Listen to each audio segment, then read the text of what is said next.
এ পর্যায়ে বক্তব্য রাখার জন্য অনুরোধ জানাচ্ছি শায়েখে চরমোনাই মুফতি সৈয়দ ফয়জুল করিমকে, সিনিয়র নায়েবে আমির, ইসলামী আন্দোলন বাংলাদেশ।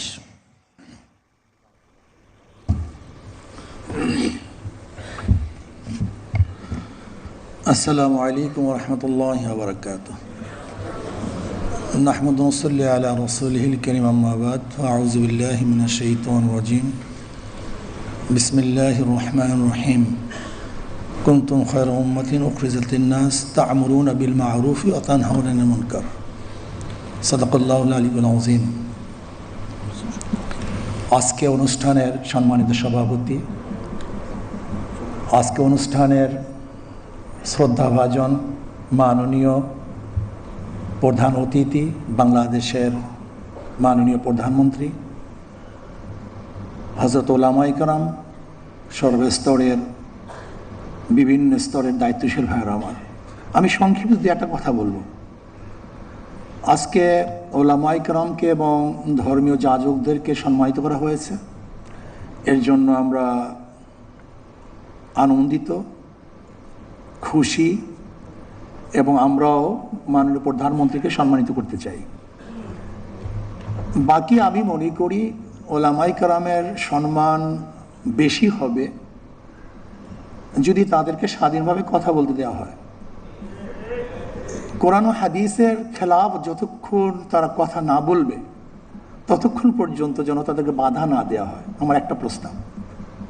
নাম্বার 2, আজকে একজন ইমামকে দেখা যায় সভাপতি সাহেব সালাম না দেওয়ার কারণে তাকে বিদায় দিয়ে দেয়, এটা সম্মানিত না করার কারণে তাকে বরখাস্ত করে, হয়তো বাজারটা ঠিকমতো মুয়াজ্জিন সাহেব, সেক্রেটারি সাহেবের বাড়ি পৌঁছানো না কারণে তাকে বরখাস্ত করে দেয়। আমি আজকে আমার প্রধানমন্ত্রীকে অনুরোধ করব, একটা নির্দিষ্ট নীতিমালা থাকা চাই যে কোন কারণে তাকে বরখাস্ত করা হবে।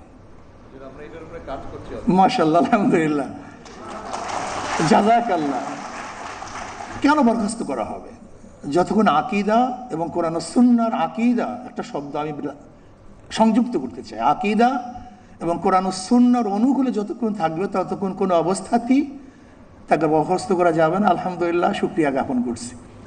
নাম্বার 3, যদি আপনি সম্মানিত করতে চান উলামায়ে কেরামকে, তাহলে আমি বলবো যে কমপক্ষে যারা চাকরিতে অন্তর্ভুক্ত হবে তাদের চরিত্রের সার্টিফিকেট যেন এই ইমাম থেকে নেওয়া হয়, এই এলাকার ইমাম থেকে, যে 5 ওয়াক্ত নামাজ পড়ি কিনা, তার আদর্শ ভালো কিনা।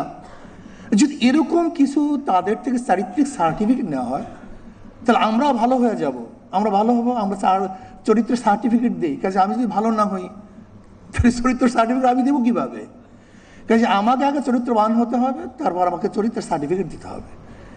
যদি এই কাজটা করতে পারেন, জীবনভর আপনাকে সবাই স্মরণ করবে যে কমপক্ষে এই ব্যক্তি নামাজ পড়ে, এই ব্যক্তি খারাপ কাজের সাথে সংযুক্ত না।